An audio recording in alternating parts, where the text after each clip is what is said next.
वालेकुम प्यारे व्यूवर्स, आप देख रहे हैं स्टडी विद खोला। आज का टॉपिक है द मेयर ऑफ कास्टरब्रिज। लिखा है थॉमस हार्डी ने।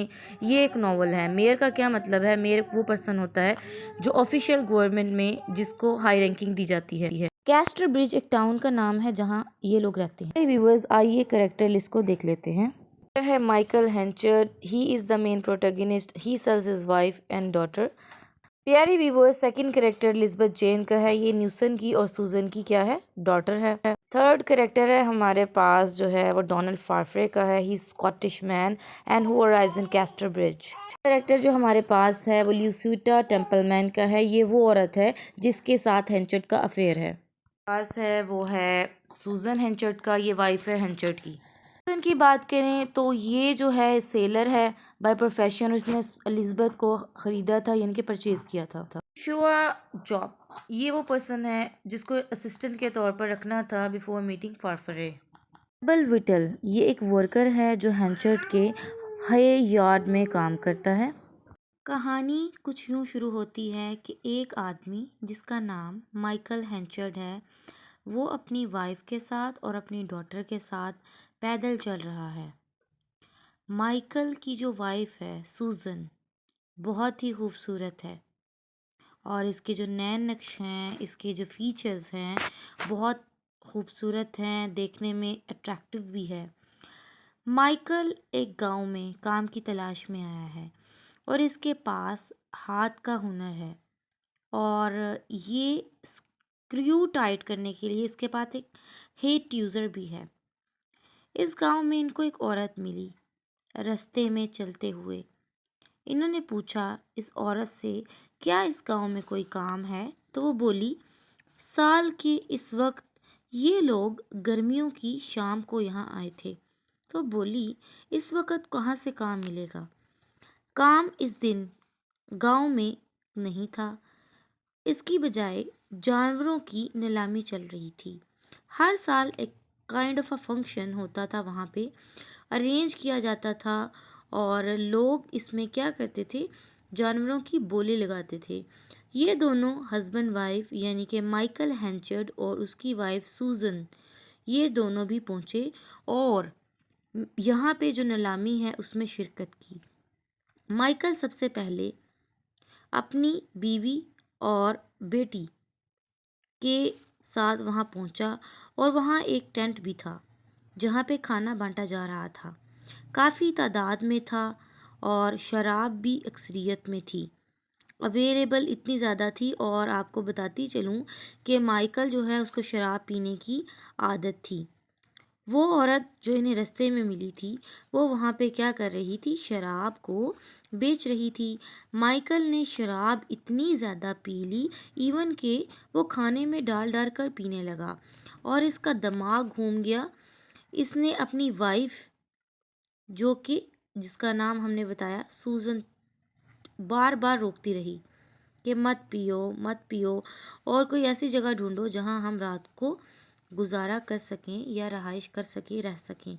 लेकिन ये शराब के नशे में गांव वालों से बहुत ही अजीब किस्म की बातें करने लगा और इसने टेंट में रखी हुई वहाँ पे जो उसने क्या बोला कि मैं जब था छोटा, टेंट में बोलने लगा लोगों से कि मैं था जब छोटा तो मेरी शादी कर दी गई, मेरी इतनी उम्र नहीं थी और जो मेरी लाइफ है मेरे घर वालों ने स्पॉइल कर दी है। और अब अचानक यहाँ पे एक आवाज़ आई, भाइयों और बहनों, यहाँ पे एक नीलामी चल रही है। आखिरी जो नीलामी के लिए जो घोड़े हैं ना, वो खस्ता हाल हैं, उनकी हालत ज़्यादा अच्छी नहीं है, means they are very in bad condition. अगर if anyone is interested to purchase them तो वो ले सकता है। तभी माइकल बोला, आप लोग मेरी वाइफ की नीलामी क्यों नहीं करते, या आप लोग अपनी वाइफ की नीलामी क्यों नहीं करते? जो इंसान अपनी वाइफ को ना रखना चाहता हो और ना रहना चाहता हो, तो क्या वो उसको बेच सकता है? I want to sell my wife, मैं अपनी बीवी को बेचना चाहता हूँ। अगर कोई ख़रीदार है, कोई इसको ख़रीदना चाहता है तो वो ख़रीद सकता है। सूजन ने बहुत कोशिश की कि वो अपने शोहर को चुप करवा सके, कंट्रोल कर सके, लेकिन वो इसकी एक नहीं सुनता। इसका शोहर पैसे कमाने के लिए वैसे भी मुख्तलिफ जगहों पर इसका फ़न बनाया करता था। और इस दफ़ा तो इसने कुछ इंक्रीज़ ही कर दिया और मज़ाक-मज़ाक में सच में इसने अपनी बीवी की नीलामी लगाना शुरू कर दी। हजूम में से एक इंसान मज़ाक में बोला कि मैं 5 गिनीज़ में जो है इसके लिए दूँगा। माइकल बोला बस थोड़े से पैसे बढ़ाओ और इसको 5 गिनीज़ से कम मैं किसी को भी नहीं दूँगा। ठीक है? मैं इसको सेल नहीं करने वाला अगर मुझे अच्छा रेट नहीं मिलता। अब कोई भी टेंट में मौजूद इस काबिल नहीं था कि वो इतना पैसा दे सके, क्योंकि सबको इस सिचुएशन एक किस्म की मजाक लग रही थी। तब ही दरवाजे से अचानक एक आवाज़ आई, आई एम रेडी टू पे 5 Guinness for your wife for the purpose of purchase. मैं आपकी वाइफ को परचेज करने के लिए 5 गिनीज देने के लिए तैयार हूँ। इसका नाम क्या था? ये एक सेलर था और इसका नाम रिचर्ड था और इसने नीलामी के लिए बोली लगा दी। ये सामने आया। पहले सामने आते ही इसने टेबल पर अपनी रकम रख दी। इसको देखने के बाद पूरे जो टेंट के लोग थे काफ़ी खामोश हो गए। वहाँ पे एक सख्ता तारी हो गया। लोग काफ़ी अपसेट हो गए। माहौल पेचीदा होता चला गया। रिचर्ड बोला, मैं इस औरत के साथ इसकी बच्ची भी खरीदना चाहता हूँ। सूजन खुद भी by on she is very disturbed because of her husband Michael. उसके रवैये की वजह से बहुत ज़्यादा डिस्टर्ब है। Because he makes his fun, और वो फुलिश बिहेवियर अक्सर करता रहता है। इसने कहा अगर तुमने इस पैसे को अगर हाथ भी लगाया तो मैं चली जाऊंगी, और ये सच में चली जाने वाली हूँ, मजाक में नहीं हूँ। वो आदमी के साथ चली जाऊंगी। इस शराबी ने एक्सेप्ट कर लिया पैसा और पैसा रख लिया। माइकल ने पैसा जैसे ही उठाया, सूजन रिचर्ड के साथ चली गई और जाते जाते अपनी शादी की रिंग जो शादी के वक़्त उसको पहनाई गई थी अपने शौहर को वापस करके गई। माइकल नशे में था और समझ नहीं पाया कि अभी चल क्या रहा है। हजूम में जो लोग थे वो लोग अब कम होने लगे। माइकल भी अब नशे में था और बोल रहा था, मेरी बेटी क्यों ले गई, मेरी बेटी क्यों ले गई, वो मेरी बच्ची क्यों ले गई। ऐसे ही नशे में बोलते बोलते टेबल पर सो गया। रात गुजरने के बाद सुबह जब हुई, रोशनी से इसकी आंख खुली तो धुंधला धुंधला सा इसको नज़र आने लगा। जब इसने अपनी वाइफ की अंगूठी देखी जो कि घास पर पड़ी हुई थी, तो उसको यकीन हो गया कि मैं ख्वाब नहीं सच में हकीकत में हूँ। और उसकी पॉकेट में पैसे भी मिले 5 गिनीज। उठकर टेंट से बाहर आया और गांव के सारे लोग भी सो रहे थे, अभी वो भी नहीं उठे थे। और वहाँ से पैदल चलता चलता मीलों दूर पहुँचा, लेकिन उसकी वाइफ और उसकी डॉटर नहीं मिली। वो गुस्से में भी था कि वाइफ ने ये क्या किया, वो ऐसे कैसे कर सकती है, कैसे मुझे छोड़कर जा सकती है, मैं तो नशे में था, वो तो नहीं थी। हमेशा ऐसे ही उल्टी पुल्टी बातें करता रहता हूँ, होश में थी, ऐसे क्यों किया उसने, और उस आदमी के साथ चली गई। लेकिन उसे एहसास होता है कि गलती मेरी भी थी, मेरा रवैया अच्छा ना था। और इस वक्त वो खुद से कसम खाता है कि I will find my wife and daughter, और मैं किसी भी तरह उन्हें ढूंढ निकालूंगा। और मैं उन्हें गांव-गांव वो ढूंढता है और एक गांव में एक चर्च में पहुंचा और चर्च में जाकर वो खुद से ये वादा करता है। और उस दरवाज़े भी, जो चर्च का दरवाज़ा है वो कुछ खुला हुआ है, बंद नहीं है। इस चर्च में वो खुदा जो वहाँ का गॉड है चीख चीख कर ज़ोर से बोला, कहता है कि मैं कसम खाता हूँ कि 20 साल तक मैं शराब नहीं पीऊँगा। और जो है, और इतना ज़ोर ज़ोर से कसम खाई कि अगर मैं ये कसम तोड़ूं तो ऐ खुदा मुझे अंधा भी कर देना और मुझे किसी काम के लिए मतलब कि बहरा कर देना, मैं किसी काम का ना रहूं। और अगर ये मैं कसम जो है मैं तोड़ूं।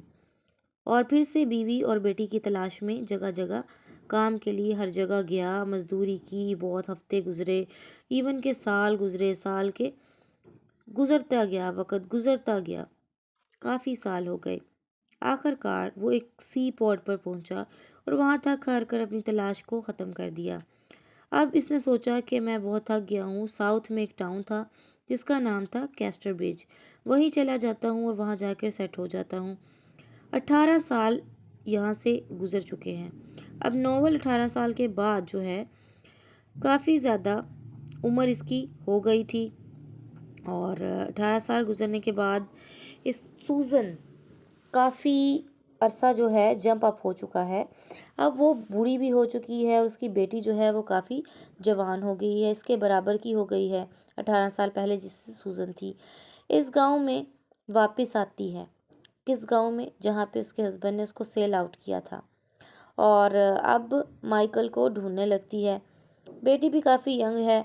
माँ बेटी एक दूसरे का हाथ पकड़े इधर पहुँचे हैं, जो कि बिल्कुल बदल चुका है अब गाँव भी। वहाँ पे जिस तरह पहले अच्छा माहौल था, काफ़ी ज़्यादा तरक्की थी, अब उस तरह से नहीं रहा। मार्केट्स बन गई हैं और रेट्स जो हैं वो डाउन हो चुके हैं।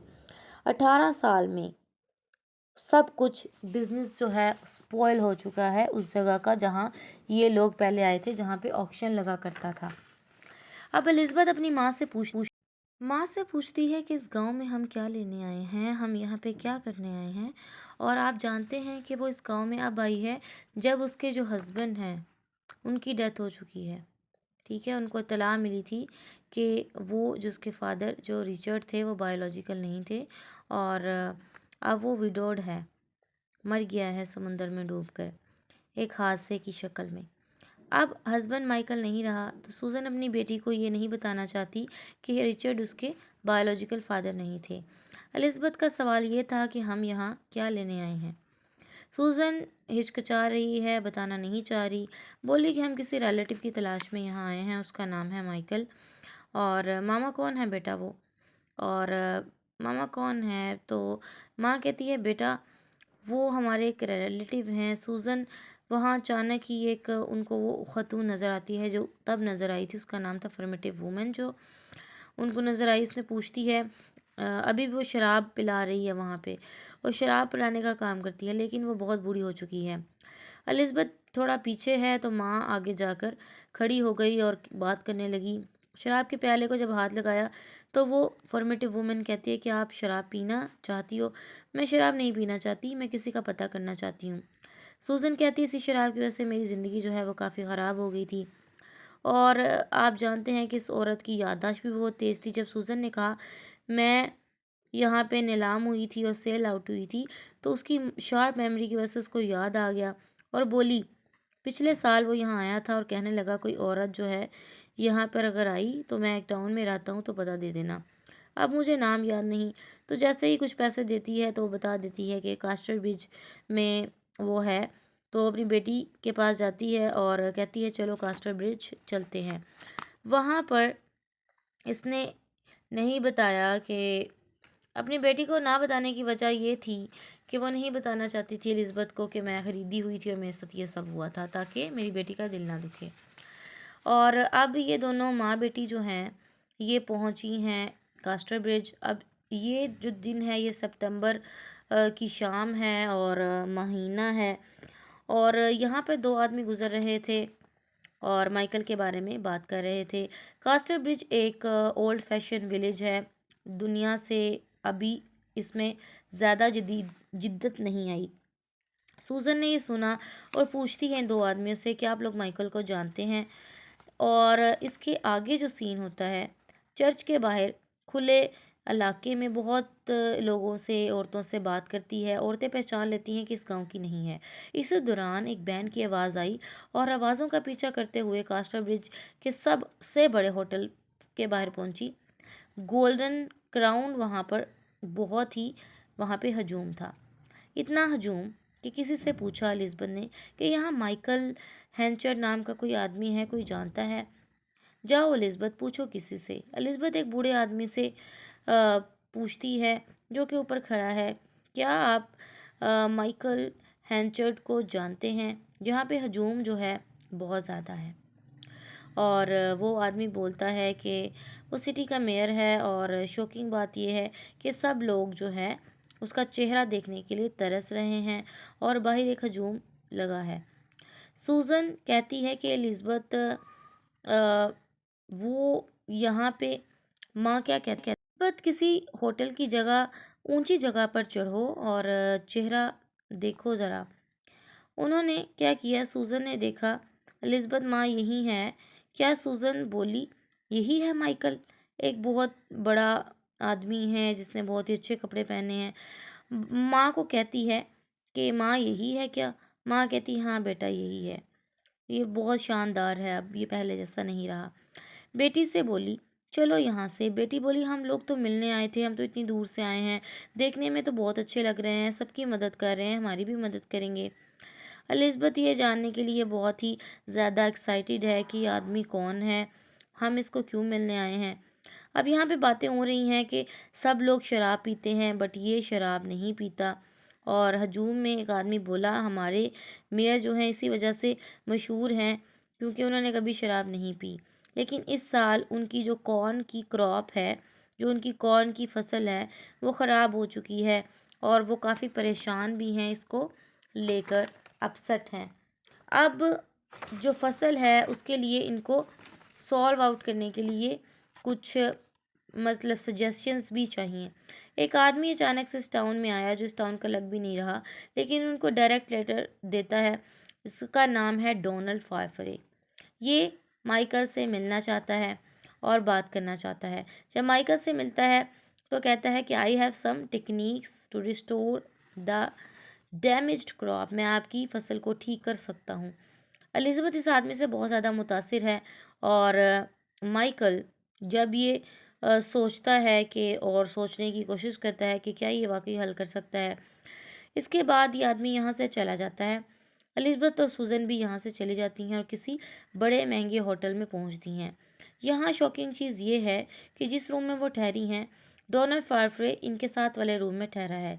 इस रूम में माइकल एक दिन आता है और इन दोनों के दरमियान बहुत सी बातें होती हैं जो ये माँ बेटी क्या करती हैं, दीवार के साथ कान लगा के सुनती हैं। फाफरे अपनी टेक्निक्स बताता है जिसकी वजह से दोबारा हेंचर्ड इससे मुतासिर हो जाता है।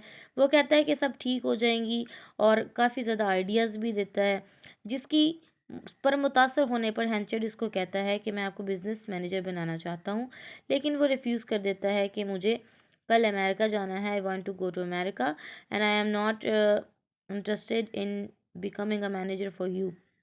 फाफरे पैसे भी नहीं लेता। माइकल कहता है कि अपना कुछ मुआवजा ले लो बट वो इनकार कर देता है, जिस पर माइकल बहुत ज़्यादा मुतासिर हो जाता है। ये काफ़ी अच्छा ज़्यादा आदमी लग रहा है, रिक्वेस्ट करता है बार बार कि बिजनेस मैनेजर बनो। जेफरी अगेन रिफ्यूज़ कर देता है और इन दोनों की बातें काफ़ी हद तक जो है सूजन और एलिज़ाबेथ ने सुनी है यहाँ से दीवार से कान लगाकर। और अब क्या कोशिश ये है कि वो किसी बहाने इस गांव में रुक जाए, लेकिन फारफर के पास कोई ख़ास बात नहीं है कि वो रुके। और ख़ास बात अब एलिज़ाबेथ बनने वाली है इन होटल में। और वो मिलते रहे हैं, उनकी नज़दीकियाँ काफ़ी बढ़ने लगी हैं। माइकल माइकल ने होटल छोड़ दिया है, गाड़ी में बैठ चुका है, लेकिन क्या करता है हेंचर्ड एक दफ़ा फिर ट्राई करता है कि क्या माइकल आप रुक सकते हो। इस बार आप हैरान होंगे कि वो यानी कि फारफ्रे इनकार कर देता है कि मैं वापस नहीं जा रहा, मैं आपके लिए यहाँ पे रुकने को तैयार हूँ। अब ठीक है, मैं अमेरिका भी नहीं जाऊँगा। इस पे क्या है, माइकल की जो बीवी है ना सूजन, अब ये क्या करती है, ये नोटिस करती है कि माइकल अजनबी लोगों से कितनी मोहब्बत करता है, तो क्या वो हमारे लिए नहीं करेगा। तो वो सोचती है कि हमें इससे एक बार मुलाकात करनी चाहिए। सूजन अपनी बेटी एलिज़ाबेथ से कहती है कि माइकल के पास जाओ जो कि इस टाउन में है और उसको जाके बोलो कि सेलर रिचर्ड की वाइफ जिसका नाम सूजन है आपसे मिलना चाहती है। बेटी अगर वो पहचान गया तो ठीक है, अगर नहीं पहचाना, इनकार कर दिया, तो हम इस टाउन से ऐसे ही खामोशी से चले जाएंगे जैसे कि हम यहाँ पे आए थे। और इस पर जो बेटी जो है कहती है कि उससे बोलना कि कोई ऐसा रास्ता निकाले कि हम मिल सकें। ये मैसेज लेकर एलिज़ाबेथ जो है माइकल से मिलने के लिए चली गई, लेकिन रास्ते में बहुत हजूम था। माइकल हेंचर्ड से मिलने के लिए बहुत ज़्यादा उसको टाइम लगा और पूछते पूछाते जो है माइकल के पास पहुंच गई। ऑफिस में जब वो पहुंचती है, इसके जाने से पहले यहाँ पे एक आदमी है जिसका नाम जैक है और ये क्या कर रहा है यहाँ पे, ये अंदर गया हुआ है और साहब आपने इंटरव्यू के लिए बुलाया था, मैं यहाँ पे बिजनेस मैनेजर की पोस्ट के लिए आया हूँ। लेकिन वो कहता है कि आपने लेट कर दिया आने में, आपको जॉब नहीं मिल सकती, मैंने किसी और को हायर कर लिया है। तो इससे की रंग काफ़ी गायब हो गया। एलिज़ाबेथ ये सब नोटिस कर रही है, इसके जाने के बाद अंदर गई। सर क्या मैं आपसे बात करना चाहती हूँ, क्या मैं आपसे बात कर सकती हूँ। मैं आपसे कुछ पर्सनल बात करना चाहती हूँ। माइकल ने एक नज़र एलिज़ाबेथ पर डाली और ऑफिस का दरवाज़ा बंद कर दिया। बोलो, क्या बात करना चाहती हो? मैं आपसे एक बात करना चाहती हूँ कि आपकी एक दूर की रिलेटिव है जिसका नाम है सूज़न, वो इस टाउन में आई हुई है और आपसे मिलना चाहती है। रिचर्ड सेलर की वाइफ है, लेकिन अब वो विडो है। ये सुनकर माइकल की सांस रुक गई और शॉक हो गया। क्या सूज़न जिंदा है? एलिज़ाबेथ बोली, जी सर। तुम कौन हो? क्या उसकी बेटी हो? जी सर। तुम्हारा नाम क्या है? मेरा नाम एलिज़ाबेथ जेन है। ये सुनकर बहुत ज़्यादा शॉक हो गया और अपनी साइड को चेंज कर लिया बिकॉज उसकी आंखों में आंसू आ गए। अब 18 साल बाद उसने ये बात सुनी कि मेरी वाइफ जिंदा है। उसको मरा हुआ ही कंसीडर कर रहा था। इसने खुद को संभाला और बोला, तुम्हारी माँ ने तुम्हें मेरे बारे में क्या बताया है? मतलब मैं कौन हूँ, क्या जानती हो मेरे बारे में? कुछ नहीं सर, माँ ने कहा कि आप हमारे कई दूर के रिश्तेदार हैं। और हैंचर समझ गया सारी बात। इसकी माँ ने भी इसे कुछ नहीं बताया। चलो बेटी आओ, घर चलते हैं, घर जाकर बात करते हैं। और इसको घर ले जाता है और जितनी बातें से पूछ सकता है पूछता है। आपके फादर की डेथ हो गई। इसने एलिज़ाबेथ ने सारी मालूमात ले ली और इसको एक ख़त लिख कर दिया और ख़त के साथ इसमें 5 गिनीज़ भी डाल दी। अब ये अपनी वाइफ को उन 5 गिनीज़ के बदले वापस लेना चाहता है ताकि उसको वापस ले सके। और इस लेटर में उसको वैसे ऐसी जगह पर मिलने के लिए बुलाता है जहाँ पे कोई ना हो, ताकि इसकी रेपुटेशन ख़राब ना हो। अब ये लोग घर पे नहीं मिल सकते क्योंकि वो इस टाइम कास्टर ब्रिज का मेयर है। और सूज़न जो है वो शुरू शुरू में यहाँ पे पहुँच गई और जब ये यहाँ पे पहुँची तो दोनों ने स्टार्टिंग पे तो चुप रहे, लेकिन फिर हैंचर ने सूज़न को गले लगा लिया और पहला लफ्ज़ बोला, सूज़न अब मैं शराब नहीं पीता। इस शाम के बाद मैंने कभी शराब को हाथ नहीं लगाया। मैंने तो सोचा कि तुम इस दुनिया में नहीं रही हो, तुम्हारी डेथ हो चुकी है, तुम इतना टाइम उससे दूर क्यों रही? सूज़न ने जवाब दिया, मैं न्यूसन यानी कि सेलर न्यूसन रिचर्ड की को छोड़ नहीं सकती थी क्योंकि मैं उसकी ग़ुलाम थी, उसने मुझे ख़रीदा हुआ था। क्या तुमने एलिज़ाबेथ को सब कुछ बता दिया? नहीं, मैं नहीं चाहती थी कि मेरी बेटी को ये सब पता चले। जो मैंने बर्दाश्त किया वो मेरी बेटी भी करे। हमको आगे भी ऐसे सब कुछ करना पड़ेगा, खामोश रहना पड़ेगा ताकि उसका दिल ना दुखे। हाँ, बोलता कौन है? यहाँ पे रिचर्ड बोलता है, हाँ मैं भी अपनी रेपुटेशन ख़राब नहीं करना चाहता। तुम लोग ऐसा करो कि इस टाउन में क्या करो, एक कॉटेज ले लो और इसका रेंट की फ़िक्र मत करना, वो मैं पे करूँगा। और हम लोग जो क्या करेंगे सब कुछ बात छुपा लेंगे और लोगों को पता नहीं चलेगा। मैं ऐसे ही करूँगा और तुम दोनों वहाँ रहो और मैं तुमसे शादी भी करूँगा। शादी करके तुम दोनों को अपने घर ले आऊँगा और एक नेचुरल प्रोसीजर होगा। कोई भी बात नहीं करेगा, किसी को पता नहीं चलेगा। बस ध्यान रखो कि बच्ची को मालूम ना हो सके। तुम फ़िक्र ना करो सूज़न। सूज़न ने कहा कि इस बात का ध्यान रखना। माइकल इससे जाते-जाते पूछता है, क्या तुम मुझे माफ़ किया? वो चुप हो गई। माइकल ने बोला कि मैं फ्यूचर में अब वैसा नहीं हूँ। मेरा पास्ट मत देखो, मेरा फ्यूचर देखो, मुझे जज मत करो। और इसके बाद माइकल घर आया जब, तो डोनाल्ड काफ़ी ध्यान से काम कर रहा था, यानी कि फारफ्रे। माइकल कहता है, बस करो, शाबाश, आओ चलो फारफ्रे, बस कर दो। माइकल सोच रहा था कि फारफ्रे से मैं सारी बातें करता हूँ, देखने में अच्छा इंसान है, उसको क्या करता है, अपने घर की सारी बातें बता देता है। यानी कि वो इससे ये भी पूछता है कि क्या तुम्हें लगता है कि मैं शादीशुदा हूँ? तो फारफे चुप हो जाता है, फिर थोड़ा सोचता है और कहता है, मुझे नहीं पता, लेकिन मुझे ऐसा लगता है कि शायद आपकी वाइफ़ की डेथ हो गई है और आप अकेले रहते हैं, क्योंकि गांव वाले ऐसा कहते हैं। और इसके बाद उसने क्या किया, अपनी सारी जो स्टोरी है, अपने ऑक्शन से लेकर अपनी बीवी की नीलामी से लेकर अब मिलने तक सब उसको सुनाई और बोला कि मुझे क्या करना चाहिए। तो वो कहता है कि आपको रीयूनाइट करना चाहिए, अपनी वाइफ से दोबारा शादी कर लेनी चाहिए। लेकिन अब यहाँ पे एक हैरानकुन आपको एक बात और बताऊँ जिसका वो सदियों से इंतज़ार कर रहा था, सालों से इंतज़ार कर रहा था अपनी वाइफ का। तो यहाँ पे कहने लगा कि मेरा एक औरत के साथ रिलेशनशिप है जो कि काफ़ी इनोसेंट है, मुझसे बेहद मोहब्बत करती है। क्या ये गलत ना होगा? क्या मैं छोड़ दूँ और सूज़न के वापस आने पे उससे शादी कर लूँ? एक्चुअली मैं काफ़ी साल तक उसके साथ कमिटेड नहीं था। मैं ये समझता था कि मेरी वाइफ़ की डेथ हो चुकी है, लेकिन जब मुझे यकीन हो गया कि उसने वापस नहीं आना, तो मैंने उससे शादी का वादा कर लिया। तो अब मुझे क्या करना चाहिए? मुझे समझ नहीं आ रहा। तो क्या मुझे सच बता देना चाहिए और अपने वाइफ के साथ ही रीयूनाइट होना चाहिए? फाफरे कहता है कि आप शादी से इनकार कर दें और बता दें कि मेरी एक वाइफ है और मेरी डॉटर है जो कि वापस आ चुकी हैं। आप ये बताएं कि इसको ऐसा करना चाहिए है कि नहीं करना चाहिए। तो उससे सजेशंस लेता है। क्या आप सोचते हैं कि यहाँ पे सजेशन लेना ठीक था?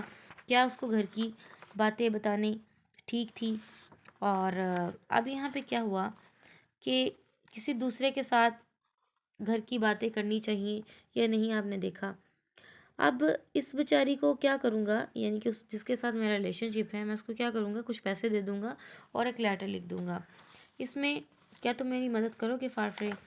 मेरी एक बेटी भी है, तुम जानते हो, उसे पास का नहीं पता, वो कुछ नहीं जानती। आप ऐसा करें, फाफरे कहता है कि आप उसको सब कुछ बता दें, उससे माफ़ी मांग लें, वो आपको माफ़ कर देगी। लेकिन वो कहता है नहीं, मैं उसको नहीं बताना चाहता, मैं उसको अपनी बेटी बनाना चाहता हूँ, चाहे मैं उसका स्टेप फादर बन जाऊँ, मैं अपनी वाइफ से शादी करूँगा। और प्लानिंग के मुताबिक माइकल क्या करता है, रोज़ अपनी वाइफ से मिलने चाहता है और उसके साथ काफ़ी अच्छा बिहेवियर रखता है। और यहाँ तक कि टाउन में बातें होने लग जाती हैं कि दुबली पतली औरत के चक्कर में है और इनसे रोज़ मिलने चाहते हैं। अब क्या ये पछतावा था? क्या ये एक गुनाह की सज़ा से बचने के लिए था? क्या वो अपनी बेटी से मोहब्बत करता था? क्या वो अपनी बीवी से मोहब्बत करता? तो हाँ, वो अपनी बीवी से अगर मोहब्बत करता होता तो ये सब नहीं करता। वो अपनी बेटी से बहुत मोहब्बत करता था। फिर क्या हुआ? नेचुरली तरीके से दोनों की शादी हो गई और सूज़न जो है और उसकी बेटी एलिज़ाबेथ दोनों मेयर के घर चली गई। मेयर ने क्या किया, इनके लिए हर ज़रूरत का सामान पहले से लेकर रखा था, जो इनको चाहिए था। एलिज़ाबेथ पहले से ज़्यादा खूबसूरत होती गई, अब काफ़ी ज़्यादा खूबसूरत हो गई थी और लेकिन वो बहुत सादा तबीयत की थी, उसको अमीरी का ज़्यादा प्राउड नहीं था। इन दोनों ने माइकल के साथ रहना शुरू कर दिया। एक सुबह ब्रेकफास्ट पर माइकल ने अपनी शादी की पुरानी कोई बात कर दी, जिस पर सूज़न थोड़ा देखने लगी और एलिज़ाबेथ जो है रूम छोड़कर वो जहाँ पे खाना खा रहे थे चली गई। माइकल भूल गया था कि वाइफ ने प्रॉमिस लिया है कि पास की कोई बात नहीं होगी, लेकिन गलती से इसने ये जिक्र कर दिया। अब सूज़न क्या करना चाहते हैं, एक दिन कहता है कि मैं चाहता हूँ कि सूज़न के साथ मेरा नाम ना हो, न्यूसन खता हटा दिया जाए क्योंकि इसके साथ एलिज़ाबेथ न्यूसन है। तो वो चाहता है कि हेंचर्ड नाम होना चाहिए। तो इस पर थोड़ा-सा वो अपसेट होती है कि क्या इसका नाम मैं तब्दील करूँ या ना करूँ। बट वो फिर सोचती है कि हाँ ठीक है, चेंज कर देंगे इसका नाम वक़्त के साथ। एलिज़ाबेथ से बात करूँगी अगर एलिज़ाबेथ को इस बात पर इतराज़ नहीं होगा। अब एलिज़ाबेथ से जब वो बात करती है तो सुनकर अपने फ़ादर के पास आती है और कहती है, क्या मेरा नाम चेंज करना ज़रूरी है? तो फ़ादर कहते हैं, यानी कि माइकल हेंचर्ड कहता है कि नहीं, it's not a big matter, अगर चाहती हो तो चेंज कर लो, नहीं चाहती तो मत चेंज करो। इसी दौरान फाफरे ये सब कुछ सँभाल रहा है, घर सँभाल रहा है, इनका बिज़नेस सँभाल रहा है और काफ़ी तरक्कियाँ और तब्दीलियाँ आ चुकी हैं। माइकल का जो पहले बिज़नेस है वो अब बहुत ज़्यादा आगे चला गया है। इसने न्यू एग्रीमेंट्स बनवा लिए हैं और न्यू लीजर्स बनवा लिए हैं, न्यू खाते खुलवा लिए हैं। इससे पहले माइकल ने कभी भी इस तरह से एग्रीमेंट्स नहीं किए थे। ये सिर्फ़ बातों-बातों में ही बात करता था और उस बात पर रहता था। एलिज़ाबेथ जो है फाफरे को अपने रूम में, यानी कि बेडरूम में विंडो से देखती रहती थी। वो उसको बहुत ज़्यादा पसंद करती थी, लेकिन वो इसकी मदर को नोटिस करता था। मदर को नोटिस करने की वजह आपको सारी स्टोरी पता है कि वो ऑलरेडी सब कुछ जानता है और अब ये काफ़ी परेशान है, डिप्रेस है कि ये मेरी मदर को क्यों जो है देखता रहता है। एक दिन आपको कुछ बताती हूँ कि कुछ नया हुआ। फाफरे और ये जो है एलिज़ाबेथ, इनकी एक मीटिंग हुई। ये मीटिंग सीक्रेट थी। इन दोनों को किसी ने एक्सीडेंटली लेटर लिखकर बुलवाया। दोनों को किसी ने खत लिखा। अब दोनों में बातें होने लगी तो फाफरे कहता है कि कोई चाहता है कि हम लोग मिलें। आप ये कहती है एलिज़ाबेथ कि आप स्कॉटिश हैं और आप स्कॉटिश हैं तो स्कॉटलैंड के बारे में कुछ बताएं कि वहाँ पे किस तरह से चीज़ें हैं। एलिज़ाबेथ के कपड़ों में मिट्टी लगी है जिसको फारफ्रे साफ़ करने लग गया है। काफ़ी देर बातें करने के बाद वो यहाँ से चली गई। फारफ्रे इसको देखता रहा, नोटिस करता रहा और माइकल और फारफ्रे में बहुत ही अच्छी दोस्ती होती चली वक़्त के गुज़रने के साथ-साथ। और अब क्या हुआ, न्यू चीज़ ये हुई कि दोनों में अब कुछ डिसएग्रीमेंट्स भी होने लगे, दोनों में कुछ मसाइल भी होने लगे। मसाइल की एक रीज़न है। एक दिन रात के 6 बज रहे थे, शाम के 6 बज रहे थे, तो माइकल गाली देकर एक मुलाज़िम पर भड़का। कि वो अभी तक नहीं पहुंचा, वो अभी तक लेट क्यों है। उसका नाम था एबल। एबल जो है उसको सोने की बहुत ही बुरी आदत थी, वो लेट उठता था, इवन के कमांडर्स उसको जगाते थे। ये हफ्ते में 2 बार ऐसे कर चुका था और अब भी 6 बजे की बजाय 6:30। कल अब इसके घर चला गया और अगले दिन की बात है कि 4 बज गए हैं, वो नहीं उठा। उसके घर चला गया, उसको जाके उठाया और कहा कि अगर तुम काम पर नहीं आए तो मैं तुम्हें काम से निकाल दूंगा। ड्राइवर बहुत ज़्यादा अपसेट, परेशान हो गया और जल्दी जल्दी में पैंट ना पहनी और ऑफिस जाकर पहुंच गया। ये चीज़ फाफर ने जब देखी तो काफ़ी नाराज़ हुआ कि जाओ जाके घर जाके पेन पहनो। अब दोनों में यहाँ पे यानी कि माइकल में और फाफर में बहस होने लग गई। अगर तुमने इसे वापस भेजा तो अच्छा नहीं होगा। फाफरे कहता है कि ये कोई तरीकाकार नहीं है, सब हदें पार हो चुकी हैं। अगर आपने इसे कपड़े पहनने ना दिए तो मैं काम छोड़ दूंगा। अब माइकल को इस बात पर गुस्सा आया कि ये सब लोगों के सामने जो है इस तरह से कर रहा है, मेरी इंसल्ट है। फाफरे ने सारे वर्कर के सामने ये सब कुछ किया था और माइकल समझता है कि इसे ऐसा नहीं करना चाहिए, ये चीज़ें वर्कर्स को भी ख़राब करेंगी। और इस पर फारफ्रे कहता है कि वो यहाँ से लीव कर देता है। लेकिन इसके बाद कुछ वर्कर्स इसके पास आते हैं और कहते हैं कि अब ये मामले का क्या करना चाहिए। तो वो कहता है कि जाओ जाके फारफ्रे से ही पूछ लो, वही आपका मालिक है, वही आपको सब कुछ इंस्ट्रक्शंस देने वाला है।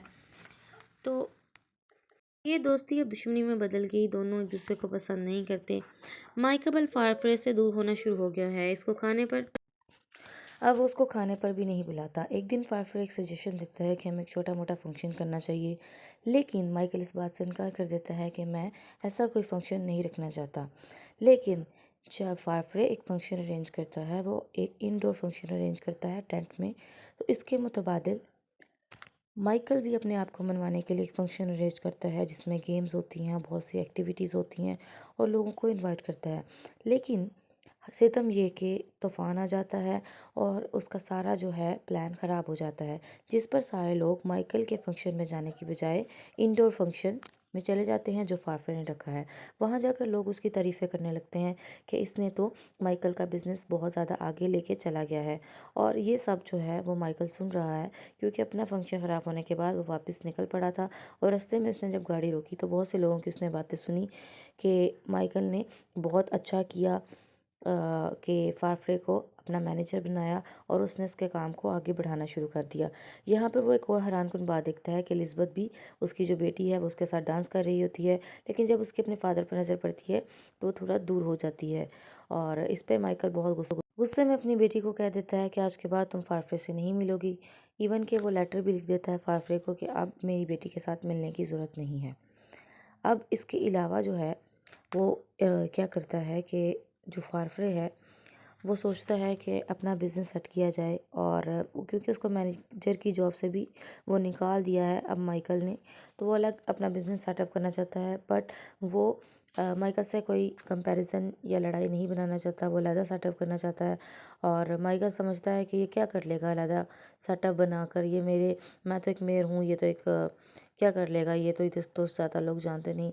बट फारफ्रे को इसमें कोई ख़ास दिलचस्पी नहीं कि मैं उसके क्लाइंट्स ख़राब करूं, तो वो एक अलग जगह पर अपना सेटअप बना लेता है। इस दौरान जो है सूजन काफ़ी बीमार हो गई है, यानी कि उसकी वाइफ, और इवन इतनी बीमार हो गई है कि उसकी डेथ हो जाती है। और डेथ से पहले वो एक लेटर लिखती है, उस लेटर में वो ये कहती है, सजेस्ट करती है कि ये लेटर खोला ना जाए, जब मेरी बेटी एलिज़ाबेथ की शादी हो उसके बाद ही खोला जाए, उससे पहले इसको ओपन ना किया जाए।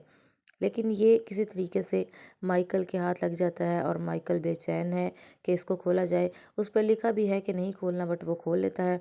और खोल के जब वो पढ़ता है तो उसमें ये लिखा होता है कि जो एलिज़ाबेथ है वो माइकल की बेटी नहीं है।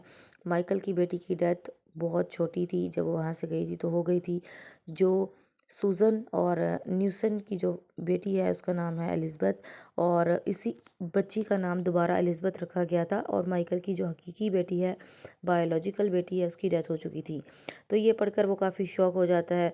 और दूसरी तरफ जो एलिज़ाबेथ है वो अपने फादर के काफ़ी करीब आ चुकी है अब, लेकिन माइकल का रवैया बहुत तब्दील हो चुका है। इवन कि उससे बात बात पे इंसल्ट करता है, कभी कपड़ों पे, कभी लैंग्वेज पे, कभी राइटिंग पे, हर तरह से उसको गिल्टी फील करवाता है। और वो उसका दिल बहुत ज़्यादा टूट गया है कि मेरे फादर का रवैया मेरे साथ इस तरह से क्यों है। वो अपने आप को इम्प्रूव करने की बहुत कोशिश करती है, हर तरीके से अपने आप को बेहतर बनाती है कि मैं मेयर की बेटी हूँ, बट वो इसमें नाकाम हो जाती है। एक दिन अपनी माँ की कब्र पर वो जाती है, वहाँ पे उसको एक औरत मिलती है। वो औरत काफ़ी ज़्यादा वेल ड्रेस है और इससे दोस्ती बनाने के लिए वो इससे अपने घर आने की ऑफ़र भी देती है। पहले पहले तो वो हिचकिचाती है, लेकिन फिर वो जब घर जाती है तो उसके जो फ़ादर हैं, उनका अब मेयर का टाइम भी ख़त्म होने वाला है और काफ़ी ज़्यादा वो होपलेसनेस फ़ील कर रहे हैं। उन्हें कोई फ़र्क नहीं पड़ता कि वो कहीं भी जाए, और वो इवन ये भी चाहते हैं कि वो फारफरे आए और इसको अब यहाँ से ले जाए। जब उनकी बेटी थी तो वो नहीं चाहते थे कि फारफरे से ये मिले, लेकिन जब पता लग गया है कि मेरी बेटी नहीं है, तो उनका रवैया बहुत ज़्यादा चेंज हो चुका है। अब वो ल्यूसिटा के घर चली गई है, लेकिन ल्यूसिटा के घर जाने के बाद आपको बताती चलो ल्यूसिटा कौन है, वही है जिसके साथ जो है माइकल का रिलेशन था उसकी वाइफ की गैर मौजूदगी में, और वो बहुत ज़्यादा मोहब्बत करती थी। लेकिन जब ल्यूसिटा ने देखा कि एलिज़ाबेथ के आने की वजह से हैंचर्ड उसके घर पे नहीं आ रहा, तो वो उसको अपने घर से जाने के लिए कह देती है। तो अब दोबारा लेटर लिखती है माइकल को ल्यूसिटा कि अब वो यहाँ से चली गई है, तो आप यहाँ पे आ सकते हो। लेकिन इस दौरान क्या होता है कि जो है फारफ्रे वो लिज़बत की तलाश में ल्यूसिटा के घर पहुंच जाता है, और यहाँ पे ल्यूसिटा जो है दिल हार बैठती है उसकी खूबसूरती और उसकी पुरकशिश जो है चीज़ देखकर, जो उसकी पर्सनालिटी में है, जिससे हैंचर्ड भी मुतासर हुआ, एलिज़ाबेथ भी मुतासर हुई, क्योंकि उसकी मुतासर कुन शख्सियत है।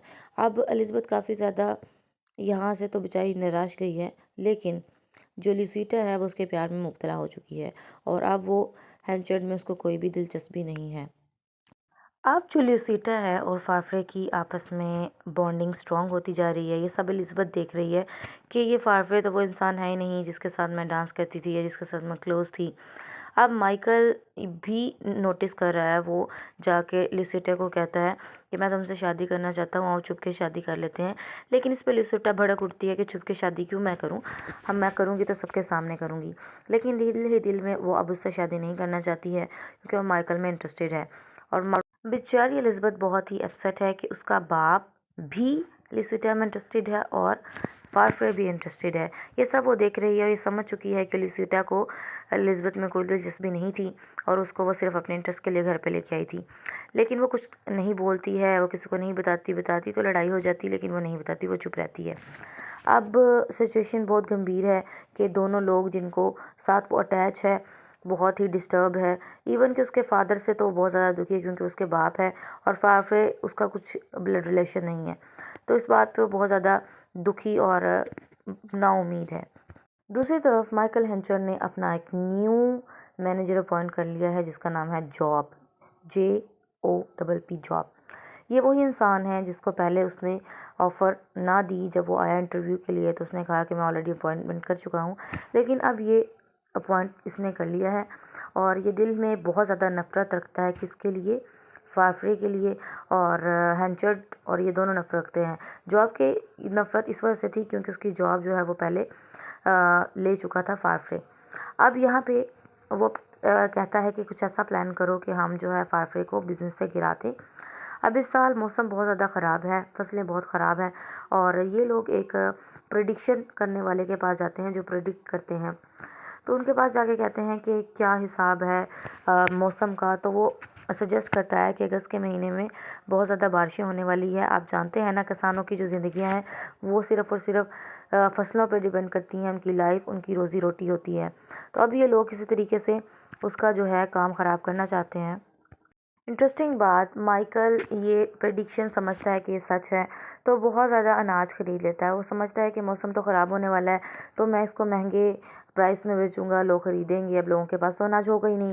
लेकिन सिचुएशन अपोजिट हो जाती है, बारिश नहीं होती है और मौसम साफ़ रहता है। अब अनाज जो है ये वेस्ट होने का ख़तरा बहुत बढ़ गया है, क्योंकि अब ऐसा तो कुछ हुआ नहीं था जैसा उन्होंने सोचा।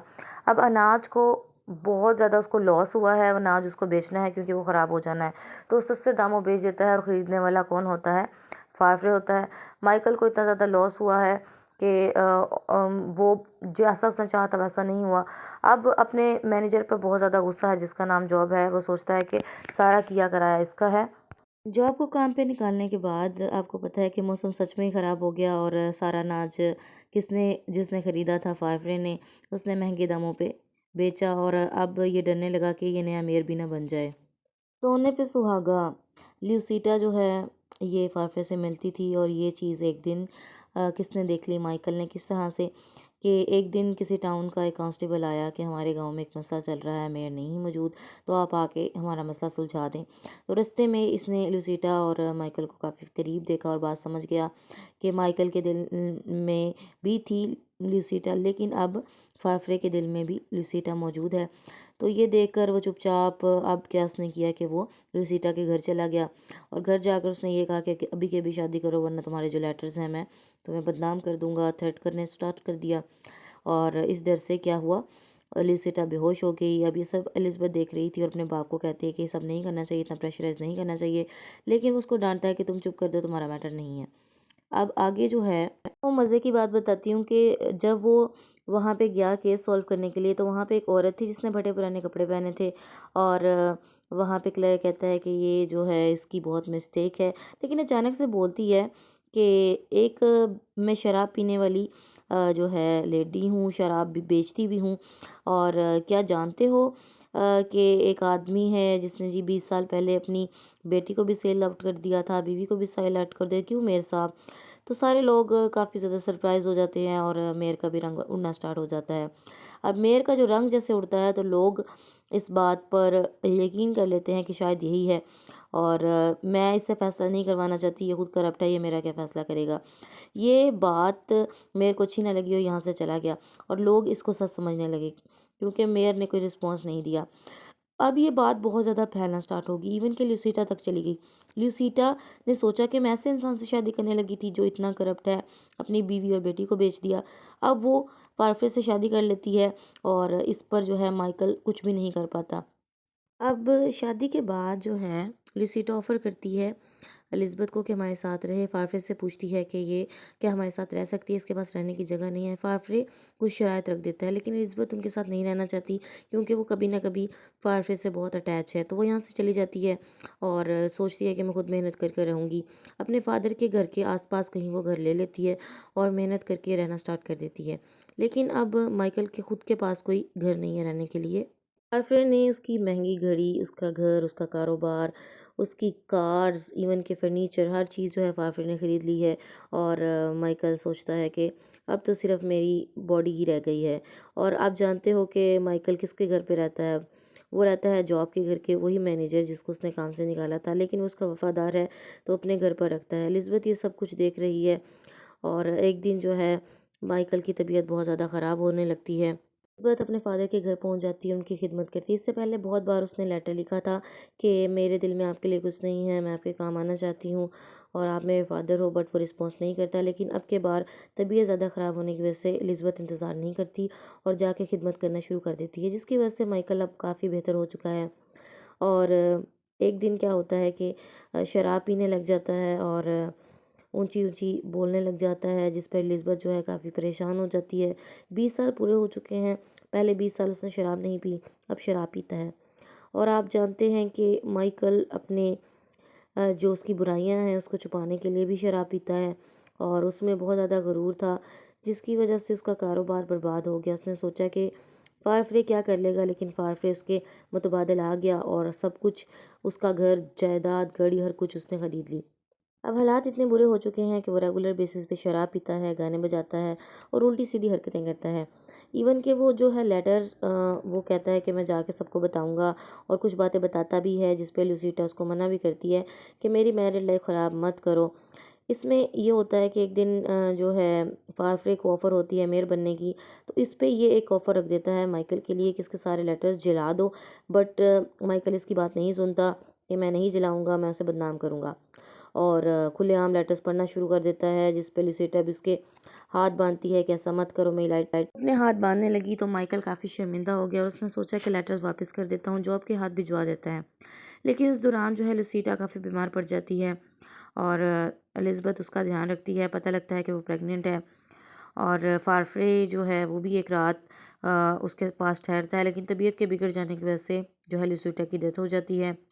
और इसमें जब तबीयत के ख़राब के दौरान जो है माइकल भी उसके घर जाता है और उसकी खैरियत दरियाफ्त करता है। अब एलिज़ाबेथ घर वापस आ चुकी है अपने फादर के घर और आकर सो गई है और यहाँ पे एक अजीब बात ये हुई है कि अब जो है माइकल दिल में उसके लिए मोहब्बत महसूस करता है और उसके लिए ब्रेकफास्ट बनाता है, सुबह का नाश्ता बनाता है। माइकल का जो लक है बहुत डाउन जा रहा है। आपको हैरानकुन बात बताऊं कि यहाँ पे एक रिचर्ड न्यूसन नाम का बंदा जो है माइकल के घर पर आया है, डोर उसने नॉक किया है और जब माइकल ये देखता है तो उसको कहता है कि समझ जाता है बात कि ये वही रिचर्ड न्यूसन है, तो कहता है कि वो तो मर चुकी है, एलिज़ाबेथ तो अब है ही नहीं। उसको डर है कि कहीं उसकी बेटी जो है उससे दूर ना हो जाए, इसलिए वो झूठ बोल देता है। अब ये 2-3 दफ़ा पता करना आता है लेकिन वो इनकार कर देता है कि वो यहाँ पे नहीं है, मर गई है, वो है ही नहीं। तो अब माइकल बहुत ज़्यादा अपसेट है कि अब रिचर्ड न्यूसन जो है टाउन में आ चुका है, किसी तरीके से मेरी बेटी को ले ना जाए मेरे से, और क्योंकि उसके पास कुल सरमाया जो है बेटी। इस दौरान फारफ्रे और एलिज़ाबेथ में नज़दीकी आ चुकी है, दोनों बहुत क्लोज हो चुके हैं। ये सब कुछ माइकल देख रहा है बट वो इस बार मना नहीं करना चाहता और अपनी बेटी को अपने से दूर नहीं करना चाहता, क्योंकि लास्ट बार उसने मना किया था।